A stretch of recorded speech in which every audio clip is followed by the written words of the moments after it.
자, 오늘도 최고의 군단 소개합니다. 글로온 파트너스의 이성웅 이사, 와이즈경제연구소의 차영주 소장, 한국투자증권 FC팀의 염정팀장 나오셨습니다. 어서 오십시오. 안녕하세요. 네, 반갑습니다. 자, 첫 번째 주제 바로 시작하겠습니다. 오늘 저희 내부자들에서는 화장품 주식부터 시술까지 예뻐지는 주식 전부 다 봅니다. 자, 오늘 시장의 반등과 함께 엔데믹 기대감이 반영되는 이 주식들 얼마나 매력이 있을까요? 함께 살펴보도록 하겠습니다. 일단 오늘 의료기기 관련 주식들도 좋고요. 앞서 봤던 이제 기초화장품 주식 그리고 색조화장품 주식까지 다 좋은데 저희 오늘 먼저 의료기기 업체를 필두로 한번 이야기를 나눠보려고 합니다. 클래시스부터 볼까요? 자, 시술 관련 회사죠. 클래시스. 먼저 목표가부터 여쭤보겠습니다. 저희 목표가가 2만 원입니다. 2만 원의 상단 터치할 수 있을 것이다 라는 의견을 주셨는데 자, 염정 팀장님께 가장 먼저 여쭤볼까요? 네. 예. 이제 뭐 미용 관련된 종목들 오늘 뭐 일제히 좀 장 초반에 움직임이 좀 강했다가 지금 좀 빠지는 모습이기도 한데요. 장 초반에 뭐 클래시스 같은 경우 6%대 상승 보여줬고요. 뭐 이치한블이라든지 클리오 같은 중소형 종목들의 좀 강한 반등세가 좀 보여졌습니다.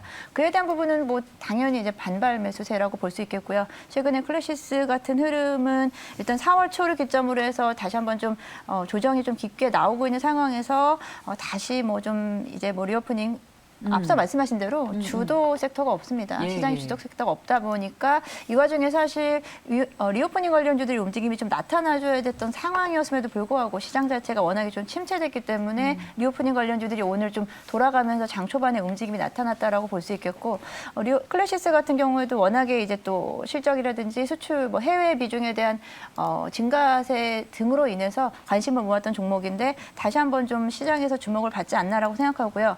오늘은 좀 흐름이 좀 다르긴 하지만 수급면에서 외국인이 최근에 한 5영업일 정도 계속 다시 좀 재매수가 들어와 주면서 일단은 좀 지켜볼 수 있는 구간이다라고 볼 수 있겠습니다. 근데 이제 제이시스 메디칼도 어제에서 오늘 이틀 연속 오르는 것이지 최근에 4월 달에 주가가 쭉 빠졌었어요. 네네. 의료기기 업체들의 차트를 보면 궤를 함께 하고 있습니다. 네네. 아무래도 지금 시장 자체가 성장주에 대해서 받던 프리미엄을 할인하다 보니까 그러한 영향이 있는 것으로 보이고요. 통상 그 미용과 관련된 의료기기 같은 경우는 밸류에이션을 한 30배 정도, 많게는 한 그 정도 평균으로 한 20배 정도를 받아왔는데 그러한 구간까지 지금 시가총액이 도달을 해 있거든요. 클래시스 같은 경우는. 그렇다 보니 조금 제한적으로 목표가를 저는 말씀을 드렸고 상대적으로 이런 미용기기 관련된 업종은 하나가 오르면 같이 오르는 경향이 있어요. 바스켓으로 같이 오르는 경향이 있는데 상대적으로 실적을 대입했을 때 조금 그 상승의 구간이 더 남은 종목을 접근을 하는 게 훨씬 더 낫겠습니다. 상승이 더 나올 종목. 네네. 의료기기 업체 중에서는 없습니까? 네, 있습니다. 그래서 있어요? 잠시 후에 공개하시죠. 근데 이제 클래시스 같은 경우에 소장님 분기 사상 최대 실적을 기록했습니다. 근데 이제 앞서 지적처럼 지금의 밸류에이션은 적정 수준이기 때문에 아마 반등폭이 제한적이지 않나라는 의견이신데 어떨까요, 차윤 소장님?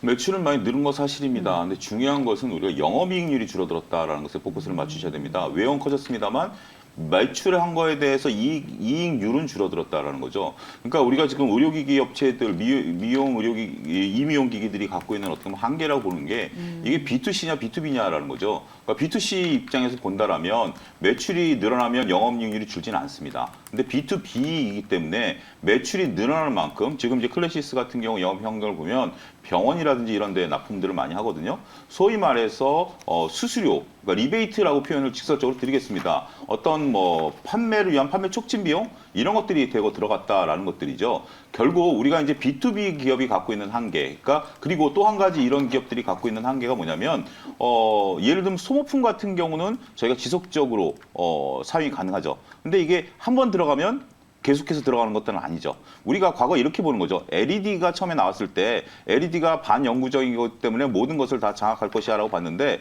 전구를 갈지 않기 시작한 거죠. 그러다 보니까 LED가 한번 들어가면 거기서 끝나버리는 겁니다. 그 전에 뭐 예를 들어서 뭐 오슬람 같은 경우 전구가 들어오면 뭐 1년에 한두 번씩 갈아주게 된다는 매출이 꾸준히 일어나지만 LED는 한 번 들어가면 매출이 끝나버리는 거죠. 그런 것들의 특성들을 보게 된다면 B2B 기업, 그다음에 의료기기의 어떤 단발성 매출 이런 것들이 갖고 있는 한계를 극복하기 쉽지 않을 수도 있다. 이렇게 말씀드릴 수가 있겠습니다. 그러면 이렇게 여쭤보겠습니다. 화장품 주식 중에 저희 오늘 의료기기 하고 있고 네. 그리고 이제 기초화장과 색초화장까지 함께 볼 건데 네. 차트 흐름이 다 굉장히 좀 비슷하다 보니 네네. 이런 예뻐지는 주식들 최근에 며칠 연속 반등을 했으니까 이제 시작인지 여쭤봤습니다. 그랬더니 화장품 반등의 시작입니까? 자, 염정 팀장께서는 화장품 반등의 시작에 대해서 순환매다. 차영조 소장님 중국 모멘텀. 이성웅 이사께서 제한적이다. 아주 매력 있게 보고 있지는 않은 것 같은 느낌이 있습니다. 이성웅 이사님. 네, 화장품 업종 같은 경우는 저희가 중국 시장이 열리면서 아모레퍼시픽이 역사적으로 시가총액 그 탑으로 올라섰었잖아요. 그렇다 보니 이 영광을 재현을 할지 여부가 다시금 화장품 업종이 상승을 할 수 있는지 그러한 여부겠는데요. 이게 기존과는 다르게 중국 로컬의 화장품사들의 그런 프리미엄도 많이 좋아졌고 네. 그다음에 통상 이게 저희가 제품을 사용할 때 예. 보면은 그 여러 층들이 있는데 젊은 층 같은 경우에 소비를 볼 때 뭐 아모레퍼시픽 제품을 쓴다든지 그런 것보다는 더 글로벌한 제품들이 많잖아요. 네네. 뭐 예를 들면 뭐 에스티로더라던가 랑콤이라던가 네네. 그런 제품들의 소비가 많다 보니까 좀 제한적이라고 말씀을 드렸고요. 이게 주가 측면에서 접근을 했을 때 저희가 특히 현재 시장의 예. 변동성이 크고 조금 그 하락 같은 경우가 나타나는 시장에서는 이게 상승의 폭에 실적과 대입했을 때 상승의 폭이 좀 큰 종목들을 예. 접근을 하는 게 낫거든요. 예. 그렇다 보니 제가 화장품주 같은 경우는 첫 번째로 그 기존의 영광을 찾을 뭐 중국 시장 아니면 뭐 글로벌 시장 그 부분에 대해서 등극할 수 있을지의 불확실성이 존재하는 점. 그다음에 두 번째로는 이게 그러한 요소들을 대체할 다른 기업들이 많아졌다는 점에서 제한적이라고 말씀을 드렸습니다. 지금 토니몰이나 이츠한불 같은 경우에 이제 색조 화장품 주식들이 오늘 시장 대비 상승 탄력이 좋은 게 색조 화장품이 그렇게 많이 팔리고 있다고 합니다. 실제로 저도 좀 색조 화장품 진짜 관심이 없는데 네. 하나 사볼까라는 마음이 드는 것은 여러분들 지금 이 얘기가 무슨 얘기인지 모르시는 남성 투자자분들이 절반이 넘을 겁니다. 솔직히 말씀드리면 진짜요? 기초와 색조 아시는 분 모르시는 분들이 많아요. 진짜요? 남성분들은 몰라요. 남성분들은 아니 왜냐하면 여러분들 기초와 색조 지금 이성 이사님 공감입니다. 진짜 저도 여기 잘 지금 몰라요. 카메라 감독님도 아시죠? 그래요. 기초와 색조 맞아요. 몰라요. 모릅니다. 그러니까 예, 여러분들이 예. 여기 저는 투자의 오해다라고 말씀드리는 게 있는 게 상식이가 없는 거 아닙니까? 아니요. 그러니까 왜냐하면 다시 시작해야겠는데, 얘기를요? 남성분들은 기초만 하니까 로션만 바르고 나오면 끝이에요. 남성분들 로션만 바르고 나오면 끝이에요. 그러니까 여러분들 제가 설명을 드릴게요. 기초와 색조로 나눠야 됩니다. 기초는 뭐냐면 여성분들이 이렇게 씻고 나시면 그러니까 기초라고 하는 것은 색깔이 안 입히는 거죠. 로션이라든지 스킨이라든지 이런 것들이 기초 화장품입니다. 자, 제가 말씀드리면 리오프닝이 되면 화장품이 얼마큼 수요가 늘어날까요? 기초는 리오프닝과 상관없죠. 여러분들 코로나 상황에서도 기초는 다 쓰셨죠. 그리고 여러분들이 얘기하는 색조라는 것들, 지금 클리오라든지 이런 것들이 이제 색깔을 입히는 거죠. 겉으로 이제 한번 두 번째 화장에 들어가는 건데, 자, 냉정하게 말씀드리면 위는 화장했죠, 눈썹 화장. 밑은 했죠. 그러니까 결국 화장품이 늘어나는 건 4분의 1이에요. 수치를 따지면 4분의 1 늘어나는 거예요. 특히 4분의 1 중에서 절반은 색조에서 일어나지 기초가 늘어난다? 이거는 여러분들이 어떻게 보면 투자 지금 남성분들 다 동감하시는 게 기초 색조 모르시는 분들이 많습니다. 그런 부분들에 대한 어떤 부분들을 보셔야 되고 이성희 사께서 잘 지적을 하셨다시피 지금 여러분들 화장품도 이 레벨이 있습니다. 무슨 얘기인 거 아니? 여성분들에게 화장품 선물 잘못했다가 화내는 경우를 남성분들은 이해를 못해요. 왜냐하면 여성분들은 자기 피부에 맞는 화장품을 쓰기 때문에 거기에 맞는 것을 선물해 주기 때문에 화장품 선물이 가장 어렵습니다. 그런 것들을 그러니까 제가 왜 굳이 이런 얘기를 드리냐면 화장품도 단계가 있어요. 이성희 선생님이 얘기하시는 랑콤이라든지 이런 어떤 글로벌 게 있고요. 그 다음에 뭐 단순하게 뭐 토니몰이라든지 같이 이런 것들처럼 어떻게 보면 좀 저가형, 중저가형 모델들이 있고요. 아모레퍼시픽 같은 경우는 어떻게 본다라면 포지셔닝이 이제 애매해져 버린 거죠. 엄마가 쓰는 화장품이야? 그럼 아니면 뭐 한방 화장품은 좀 나이 드신 분들이 써야 되는 거 아니야? 이러다 보니 지금 우리가 아모레퍼시픽 대장주가 중국 시장에서 못 올라가 중국 모멘텀을 제가 말씀드리는 이유는 두 가지입니다. 하나는 첫 번째는 지금 아모레퍼시픽 같은 대형주들, 그다음에 우리가 토니머리나 이런 것들 다 중국 갔다가 다 철수했어요. 왜냐하면 말씀하신 것처럼 중국의 로컬 업체들이 치고 왔기 때문에 뒤에서 웃고 있는 것은 한국콜마와 코스맥스입니다. 중국 로컬 업체들 다 들어가고 있기 때문에 그런 상황에서 철수를 했고 아모레퍼시픽이 이제 두 가지죠. 하나는 포지셔닝이 애매해진 거예요. 처음에는 우리가 그 소위 말해서 한방 화장품에 대한 인기들이 상당히 좋았습니다만 지금 우리가 코로나 상황 그리고 사드 사태 이번에 윤석열 당선인이 세 번째로 만났죠. 미국, 일본, 중국을 만났기 때문에 이런 사드 문제를 또 거론했어요. 그런 부분들 때문에 어떻게 보면 반한 감정이 좀 생겼죠. 그러다 보니까 아모레퍼시픽이 안 팔렸어요. 그런 사이에서 중국 로컬 업체들 치고 올라다 보니까 결국 아모레퍼시픽이 고가냐 저가냐 중저가냐 브랜드를 지금 설정 못하고 있는 상황이에요. 두 번째는 아모레퍼시픽이 가장 큰 수입원은 따이공이라고 불리고 있는 보따리 상인들이었어요. 근데 보따리 상인들이 지금 코로나 때문에 못 들어왔죠. 그러다 보니까 결국 여성들이 화장을 안 하나요? 다른 대체품을 찾기 시작했죠. 그런 것들이 지금 우리나라 화장품 업계에 사면 초과에 들어가 있다. 단순하게 어떻게 보면 남성분들은 그래요. 자, 이제 마스크 벗은 여자들이 화장을 하니 화장품이 많이 팔릴 것이야 생각? 절대적인 오해고요. 여러분들이 화장품에 대해서 뭔가를 투자하려면 그러니까 좀 아내분들하고 대화를 좀 많이 나눠보세요. 그러면 뭐 이런 얘기 좀 많이 알 수 있습니다. 제가 왜 기초색조를 알아야 될까요? 그렇습니다. 예. 근데 말씀을 너무 잘해주신 게 네. 기초와 색조에 따라서 화장품주의 완전히 좀 방향이 달려진다고 말씀드릴 수 있는데 말씀하셨던 아모레퍼시픽이라든지 LG생활건강 같은 경우가 대표적인 기초 화장품 관련 종목이고요. 그리고 클리오라든지 뭐 코스맥스, 클리오라든지 뭐 이차한불이라든지 중소형주들은 이제 색조 화장 쪽입니다. 우리 여성분들이 마스크를 벗고 화장을 한다라고 한다면 정말 진짜 화장, 색깔을 입히는 화장을 하는 거기 때문에 말씀하신 대로 기초 화장에 대한 부분을 오히려 줄여서더라도 색조 화장 쪽을 좀 더 확대한다라고 할 수 있고 아모레퍼시픽과 LG생활건강이 지금 주가에 대한 약세에 대한 부분을 말씀하신 대로 중국의 영향이라고 할 수 있고 정확하게 포지셔닝이 애매해졌다라고 볼 수 있습니다. 그런 부분에서 사실 뭐 중국 시장에 대한 사실 공략이 가장 컸었는데 그 부분에서 약해지고 지금 면세 수요에서도 사실 뭐 회복세가 나타나지 않는 상황에서 그리고 중국 시장은 그 사이에 대체 상품이 많아지고 거기에다가 판매 루트 자체가 이제 온라인이나 라이브 커머스 쪽으로 변환이 되면서 그런 부분에서 사실 설 자리가 좀 많이 없다라고 볼 수 있겠습니다. 그래서 두 종목 같은 경우 화장품의 대장주와 지금 리오프닝 관련된 화장품주와는 분명히 구분을 해서 가져가셔야 된다라고 생각합니다. 간만에 이렇게 이슈가 뜨거울 수 있습니까? 기초 화장과 색조 화장으로 네. 촉발된. 그래요. 근데 이런 예뻐지는 주식은 특히 우리나라 누가 살렸습니까? 중국 사람들이에요. 한국에 와서 화장품도 사고 그 병원에 가서 시술도 많이 해주시고.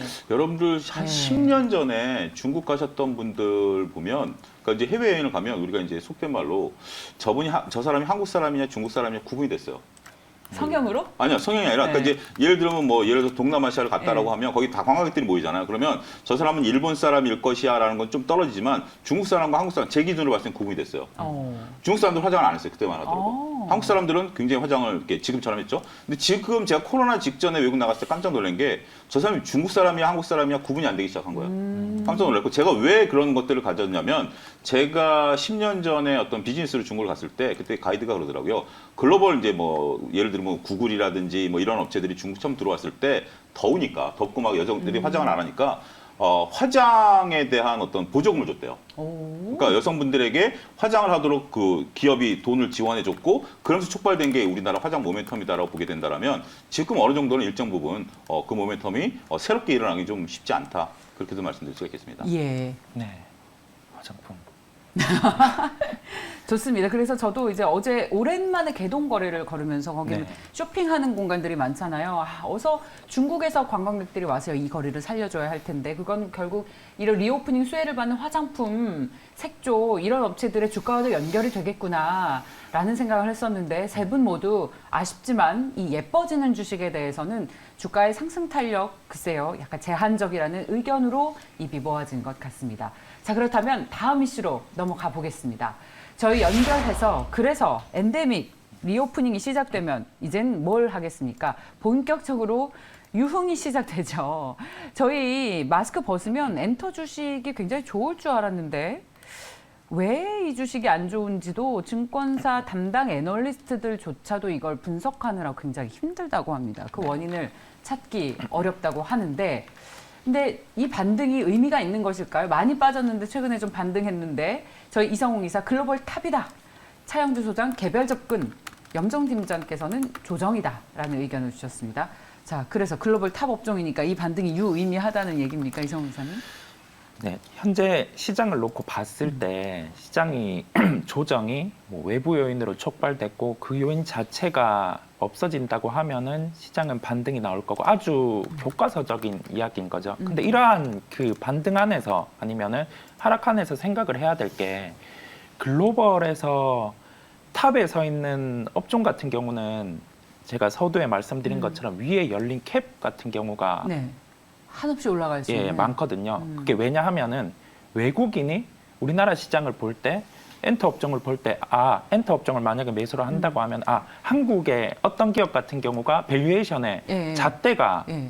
되는 그 요소거든요. 예. 네, 그렇다 보니 뭐 지금 국면에서도 시장의 하락이 있지만은 놓지 않아야 될 게 엔터 업종이고요. 아, 그래요? 예, 계속 업데이트를 해 나가야 되는 게 필수라고 말씀을 드릴 수 있겠습니다. 그러니까 캡이 없다. 올라갈 수 있는 네네. 그 가치가 훨씬 뭐 계산을 할 수 없다. 네네. 근데 이게 무형의 자산이 주는 그 가치가 무한한 것 같습니다. 네네. 뭐 그런 측면에서 볼 수 있을 것 같고 특히 저희 염정 팀장님 네. 저희 엔터주 굉장히 또 네. 사랑하지 않았습니까? 엔터주 애정하고 있습니다. 예. 네, 저 역시도 엔터주는 사실 놓지 않고 봐야 될 섹터라고 생각을 하고 있고요. 리오프닝이라고 볼 수도 있겠지만 엔터주는 사실은 하나의 떼어내서 엔터주만으로서의 충분한 가치가 있다고 생각합니다. 제가 최근에 이제 콘서트 예매를 하려고 이제 들어갔었는데 아, 진짜요? 정말 1분 만에 0.1초 만에 매진됐습니다. 어디 뭐 예매하시려고 그랬어요? 특정 모 가수인데. 우리 늘 뭐 BTS 뭐. 근데 그런 쪽은 아니고요. 좀 그런 옛날 쪽은 누구죠? 왜요? 공개 안 해주세요? 해도 됩니까? 그럼요. 네, 엔터주랑 상관이 없어서. 아, 그래요? 어쨌든 지금 네, 콘서트 티켓에 대한 그만큼 이제 수요가 콘서트 수요에 대한 네. 부분이 좀 폭발적으로 반응을 좀 한다라고 볼 수 있고 엔터주 같은 경우에 최근에 좀 빠졌던 부분은 말씀하신 대로 개별적 접근이 좀 필요합니다. 종목별로 좀 빠진 이유가 다르고요. 오른 이유가 다르기 때문에 개별적으로 좀 접근을 해야 되지만 결국은 지금 전반적으로 조정이 들어가 있는 상황이기 때문에 여기서 어떤 종목을 선택할지에 대한 부분은 좀 선택적으로 가져가셔야 될 텐데 일단 SM 같은 경우가 최근에 가장 많이 SM 하이브 같은 종목이 가장 많이 빠졌다고 볼 수 있는데 SM은 아무래도 이제 지분 매각에 대한 이슈라든지 약간 좀 노이즈가 있었기 때문에 최근에 가장 많이 빠졌고요. 그리고 뭐 하이브 같은 경우도 사실은 하이브는 엔터주임에도 불구하고 사실 플랫폼주를 지향을 하고 있고 하이브가 가장 큰 어떤 모멘텀을 가져갈 수 있었던 게 뭐 BTS도 있겠지만 뭐 신사업에 대한 뭐 NFT라든지 관련된 메타버스 관련된 플랫폼으로서의 좀 가능성을 보여줬기 때문에 오히려 그 부분이 지금 주가가 좀 많이 빠진 이유다라고 좀 생각을 하고 있고 YG엔터 같은 경우는 사실 최근에 실적도 좋고 영업이익률도 계속해서 올라갔음에도 불구하고 주가가 힘을 못 받는 것은 아티스트들의 좀 문제다. 우리가 좀 빅뱅의 컴백을 기대를 했지만 MZ 세대들은 빅뱅을 기다리지 않았나 봅니다. 그런 부분에서 좀 주가가 좀 다른 방향으로 가고 있고요. 결국은 저는 YG 엔터테인먼트가 지금 가장 탑픽이다라고 보고 있는데 YG 엔터테인먼트는 아티스트 라인업이라든지 지금 지속적인 매출 성장세. 2019년 코로나 전보다 매출액이 한 2배 가까이 성장하는 종목입니다. 그렇기 때문에 안정적인 성장세를 가져갈 수 있어서 일단 전반적으로 조정을 받고 있기 때문에 어떤 종목을 선택해도 반등은 가져올 수 있는데 앞으로의 성장 모멘텀이 얼마나 더 길게 가져갈 수 있는 종목마다 좀 다를 것 같다라고 생각하고 있습니다. 암이 어디 갔어요? 하이브에서 갈아타셨습니까? YG로? 팬심하고 종목하고는 좀 다르게 봐야 된다라고 생각합니다. 자, YG 보고 계신다. 차현주 소장님은 엔터주에 대해서 조심하신다는.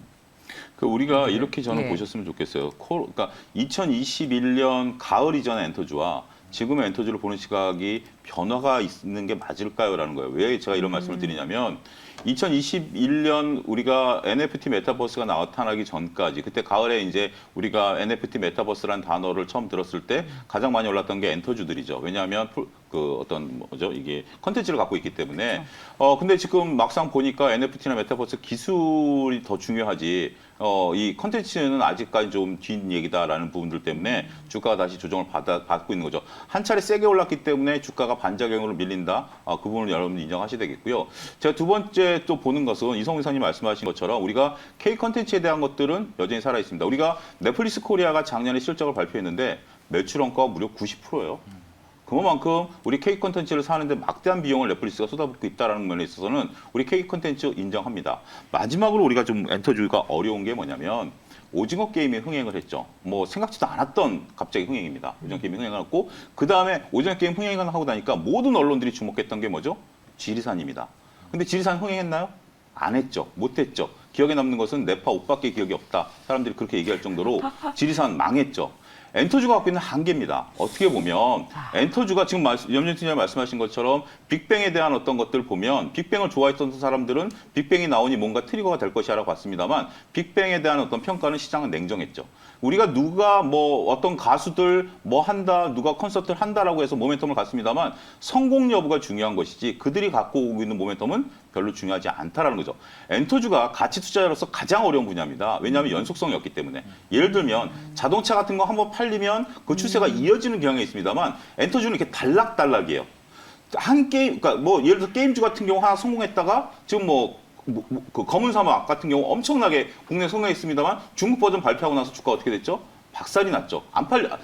중국 사람들이 안 하니까. 그런 부분들 때문에 엔터주들에 대해서는 지금 개별 모멘텀 봐라. 그리고 또 한 가지, 그러면 리오프닝과 관련해서 엔터주들, 그 염진님 말씀하시는 콘서트 말씀하시는데, 자, 코로나가 몰고 온 변화입니다. 여러분, 하이브가 그 49,000원에 글로벌 팬미팅 했던 거 혹시 아십니까? 2021년에?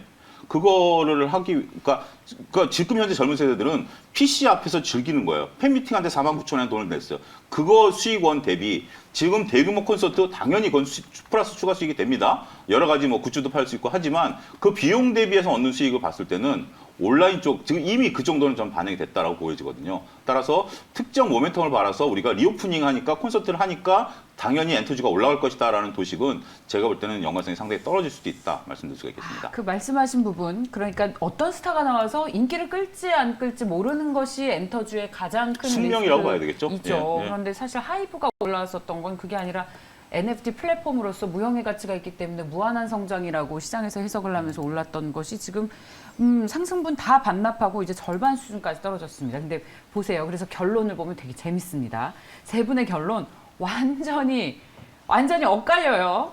엔터주 리오프닝 수혜의 시작일까 끝물일까? 이성웅 이사님 시작. 예, 우리 차윤수 소장께서는 사실상 이제 아니다. 염정 팀장께서 중립 의견을 주셨습니다. 앞서 뭐 개별주로 이제 회사마다 다르게 봐야 한다고 말씀을 해주셨으니까 이성웅 이사님 이런 걱정을 뒤엎어줄 수 있을 만한 모멘텀 뭘까요? 그 작년 같은 경우부터 리오프닝과 관련해서 하이브가 좋다는 얘기가 많이 나왔었고 그다음에 주가는 상승했었고 그대로 뭐 BTS 그대로 있고 그런 상황에서 하이브의 시가총액이 10조 이하로 왔거든요. 자, 10조가 의미하는 게 뭐냐면 BTS의 군입대의 가능성까지 고려한 시가총액이 10조 구간이거든요. 그렇다 보니 좋다 계속 그렇게 해왔고 시장이 조정 나왔고 그 하이브를 기준으로 한 10조 이하의 시가총액이 왔는데 이거를 매수를 못한다고 하면 이전에 했던 얘기들이 거짓말이잖아요. 근데 그게 바뀐 게 없고 시장이 조정이 나왔고 살만한 시가총액까지 온 상황이기 때문에 이런 업종이 시작 안 하면 시장이 안 되는 거거든요. 예, 저희가 그거를 꼭 기억을 하셔야 될 것 같아요. 예. 반박해 주십시오.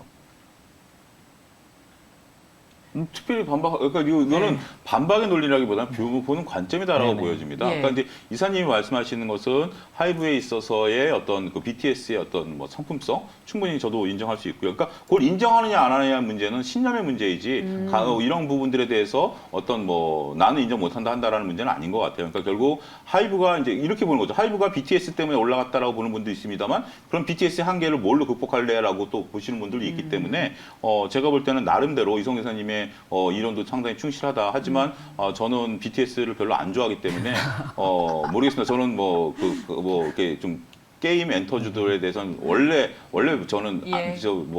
안 좋아했기 때문에 예, 예. 조금 그런 부분 감안하셔야 네. 되지 않을까 싶습니다. 좋습니다. 네, 그렇기 때문에 엔터주를 보는 관점에서 앞서 말씀하신 대로 하이브가 BTS로 인해서 그만큼의 가치를 얻었다면은 지금 BTS가 만약에 빠진다라고 한다면 하이브가 무엇이 남느냐라는 부분인 것처럼 엔터주 같은 경우는 아티스트들의 다양성 그리고 스펙트럼이 넓어야 된다라고 생각하고 있고요.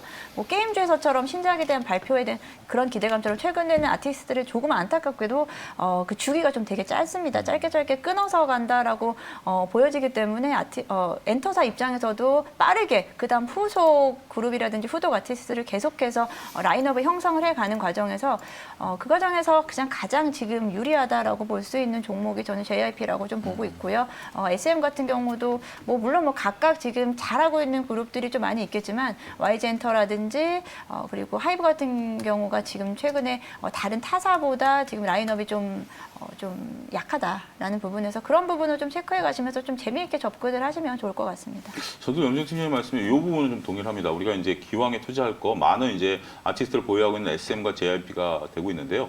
이수만 의장의 그 야욕은 어디까지 진행이 될까요? 회사를 팔고 자신에게 세 자릿수의 연봉을 달라? 억이죠. 세 자리 뒤에 억이 붙죠. 이걸 달라? 글쎄요, 이렇게까지 그 회사를 그렇게 키워내셨는지에 대해서는 좀 의구심이 간다 말씀드릴 수 있겠습니다. 그래서 시장에서 M&A 안 되는 이유가 다 있다고 네. 또 말씀을 하시더라고요. 그러니까, 너무 욕심을 낸다. 그러니까 M&A 예. 이제 증권가에서 그 IB 팀들이 고개를 설레설레 젓는다라는 그렇더라고요. 얘기들이 나온다라는 것도 우리가 좀 봐야 되지 않을까 싶습니다. 이성훈 이사님 엔터주 이제 시작이라고 말씀하셨는데 한번 그러면 어떤 주식이 가장 매력 있게 보시는지 짧게 좀 듣고 넘어가도 될까요? 예. 주식에 대해서 그 업종을 접근하고 실적을 본다고 하면은 JYP 엔터가 가장 매력적이고요. 거기에 대한 이유 자체는 이 재무제표의 실적이 나오는 부분을 보면은 그 매출액 대비 영업이익이 내려오는 게 아주 깔끔하게 내려옵니다. 음원이라든지 그러한 부분에 대해서 아주 깔끔하게 내려오고 반면에 아까 말씀해 주신 것처럼 SM 같은 경우는 조금 그 지배구조적인 측면이 있다 보니 예. 그 저희가 주식의 실적을 보면서 예상할 수 없는 부분에 변수가 있거든요. 예, 그렇다 보니 그 부분 모두 좋지만은 실적으로는 JYP 엔터, 저의 팬심으로는 네, 하이브 이렇게 그렇습니까? 네, 하겠습니다. 야, 좋습니다. 자, 엔터주도 정말 저희 뜨거운 토론을 이어갔습니다. 여러분들께서도 현명한 여러분만의 결론 내리시기 바랍니다. 다음 주제로 넘어갑니다. 자, 윤석열 정부가 시작됐습니다. 건설주 봐야겠죠. 오늘 시장에서는 움직임이 없지만 대표적인 정책 수혜주인 건설주에 대해서 세 분의 의견을 들어보고 싶어서 저희 한번 마련을 했습니다. 자, 건설주 포트폴리오에 세 분이라면 담겠습니까? 이성웅 이사 유보, 차영주 소장 정책 모호하다. 염정 팀장께서 중립의 의견을 주셨습니다. 차영주 소장님께 들어볼까요? 여러분들 아직까지는 지금 이제 윤석열 정부의 어떤 그 정책 방향을 읽기 위해서는 인수위가 발표한 110가지 그 원본 읽어보신 분 계신가요? 안 읽어보셨다라면 윤석열 정책주 논의하지 마시고요. 그거 읽어보는데 시간 오래 안 걸립니다. 아까 110가지, 그러니까 앞뒤에 이제 설명서 빼고 110장이에요. 한 장당 하나씩 정리를 했어요. 그 중에서 이렇게 좀 증권적인 거 빼고 나면 한 3분의 2 정도밖에 안 됩니다. 꼭 읽어보시고요. 건설 쪽 저는 상당히 관심 있게 봤습니다. 근데 건설 쪽에 보니까 밑줄 그을 게 없더라고요. 정책이 일단은 좀 모호하다라는 것들이 이제 드러났고요. 일단 오늘은 일단 윤석열 정부에서 지금 이제 대통령이 취임하신 이후에 나왔던 게 부동산의 어떤 그 대출 기준 LTV라고 그러죠. 그러니까 예를 들면 10억짜리 내가 살 때 보통 우리가 이제 지금 비율을 낮춰놨죠. 그것 때문에 우리가 서브프라임 때 이것을 우리나라가 근데 피해갈 수 있었었는데 대략적으로 한 40-50% 정도, 그러니까 10억짜리만 5-6억 정도, 4-5억 정도 대출을 받을 수 있는 것을 80%까지 끌어올리겠다는 겁니다. 그러면 10억짜리 집을 8억을 대출받아 살 수 있는 희망이 생기죠. 근데 한 가지 웃긴 게 뭐냐면, 웃기다는 표현에서 죄송합니다. 우리가 지금 두 가지 정책이 막혀 있어요. 우리가 지금 대출을 받으려면 과거 때 이제 고액 연봉, 그러니까 이제 누구든지 좋은 직장을 다니면 대출에 대한 어떤 한도가 없었어요. 그렇지만 지금은 소득 대비해서 부채 비율을 따져줍니다. 이걸 건들지 않았어요. 따라서 10억짜리 집을 사기 위해서 8억을 대출을 받을 수 있는 사람은 지금 여러분들이 말하는 2030 세대들 아니고요. 그들이 그 할 수 있는 것은 연봉이 어마어마하게 높은 고액 소득자들만 받을 수 있게 정책을 지금 꾸려 나가겠다라는 겁니다. 그게 과연 지금 주택 경기의 활성화, 대중화를 할 수 있느냐? 저는 아니고요. 오히려 부의 사다리를 더욱더 공고히 한다. 이건 뭐 정치적이니까 더 이상 하지는 않겠고요. 지금 윤석열 정부가 나세우고 있는 게, 그러니까 그 이재명 낙선자랑 봤을 때 250만 원 건설 똑같이 얘기를 했습니다. 하지만 그 이재명 지금 공공기고 윤석열 대통령께서는 200만 원 민간, 50만 원 그 공공 이렇게 말씀하셨는데. 그럼 그 다음에 어떻게 하겠다는 얘기가 없어요.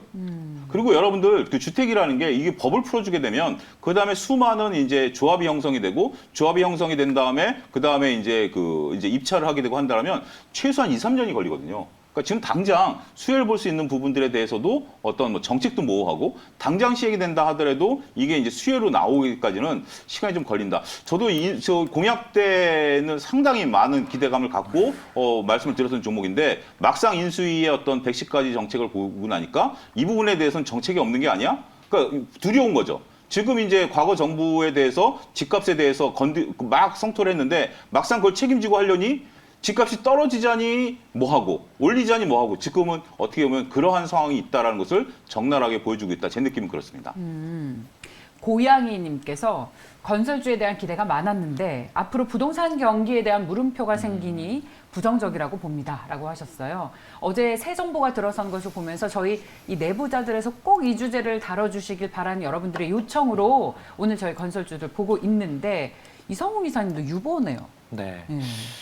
일단 밸류에이션은 소위 말해서 그 새로운 정부 이전의 구간까지 다시금 하락을 해 있어요. GS건설이 뭐 PBR 0.6배 정도 수준까지 와 있고 뭐 비슷한 종목들인데 주가로만 한번 바라봤어요. 그렇다 보니 이제 상승한 원자재 가격으로 인해서 뭐 비용적인 측면에서 일단은 예상했던 실적보다 좋지 않을 수 있는 요인이 있겠고, 그 다음에 지금 그 경기 자체가 특히 그 부동산 쪽 같은 경우는 뭐 초기에 이제 만약에 건물을 올리기 이전에 뭐 조달하는 자금 사이드가 있잖아요. 그 부분에서 지금 약간은 기존보다는 딜레이가 되는 경향이 많다더라고요. 그렇다 보니 이게 자금 자체가 처음에 이제 주택 아니면은 뭐 건물 이런 단에서 그 실적에 영향을 미치는 게 건설주 이전에 이미 자금들이 조금은 딜레이가 되는 경향이 있다 보니까 예, 저는 뭐 정책적인 면보다는 예. 일단은 주가적인 측면에 비추어서 예. 좀 유보라고 말씀을 드렸습니다. 밤하늘에 빛나는 별님, 새 정부의 정책이 모호하다. 만배입니다. 님도 집 짓는다고 안 했나요? 라고 하셨는데 이 부분에 대해서 정책이 모호하다. 세 분 모두 건설주 투자의 매력을 못 느끼고 계십니다. 염정 팀장님, 네. 중립의 의견과 함께 건설주 탑픽도 안 주신 것을 보면 건설주 투자에 대해서 뭐 중립, 뭐 유보 예. 비슷한 개념으로 좀 보시면 될 것 같고요. 앞서 말씀하신 대로 이제 뭐 주택 시장에 대한 어떤 규제 완화라든지 부동산 뭐 세금 부동산 뭐 부동산 주택 담보 대출에 대한 완화 같은 경우 부분으로 사실 좀 이야기를 부동산 시장 활성화를 좀 이야기를 하고 있는데 실제적으로는 사실 그러지 못하고 있다고 생각하고 있습니다. 일단 신규 부동산, 신규 분양 시장에서는 우리가 더 직면하고 있는 과제는 건설 현장에서 실제로 뭐 철근 값이라든지 시멘트 값의 원자재가 상승입니다. 그로 인해서 지금 진행되고 있었던 어떤 재건축 단지에서도 지금 그 건설 공사 현장이 지금 중단하고 있는 사태가 나타나고 있는 상황에서 신규로 할 수 있다? 이 부분은 사실 쉽지 않다라고 좀 보고 있고요. 그에 대한 부분이 그런 분양시장에서 좀 빠르게 좀 구매자들이 나타나야 되는데 사실 분양시장에서 지금 외곽에서부터는 점점 좀 미분양이 좀 늘고 있다라는 부분까지 거래시장 자체에도 지금 분위기는 심리가 좀 위축돼 있다라고 볼 수 있기 때문에 저는 지금 뭐 정부 정책으로 일단은 건설 규제 완화라든지 여러 가지 정책들이 있지만 그렇게 시장에서는 크게 받아들일 수 있을 만한 특별한 모멘텀은 없다라고 보고요. 지금은 건설주는 오히려 이제 이번 대선 전에가 오히려 좀 더 핫했지 지금은 오히려 그런 모멘텀들이 오히려 더 주는 시기가 아닌가라고 생각하고요. 건설주는 당분간은 특별히 관심을 두지 않을 생각입니다. 그렇군요. 이런 말씀 드릴 때 참 안타까워요. 여러분들 네. 건설주에 대해서 좀 냉정하게 다시 한번 좀 말씀을 드리면 예. 지금 그렇습니다. 지금 현재 지금 건설주들이 당면한 문제는 염정진님 말씀하신 것처럼 아니 우리가 건설사들이 우리 건설사 굉장히 크죠. 각 이제 시멘트도 하청을 주고 소위 말해서 이제 편하게 말하겠습니다. 하청을 주고 철근도 하청을 주죠. 철근협회에서 현대건설에게 철근 납품 안 하겠다라고 으림장을 놨어요. 얼마 전에 사태가 났었죠.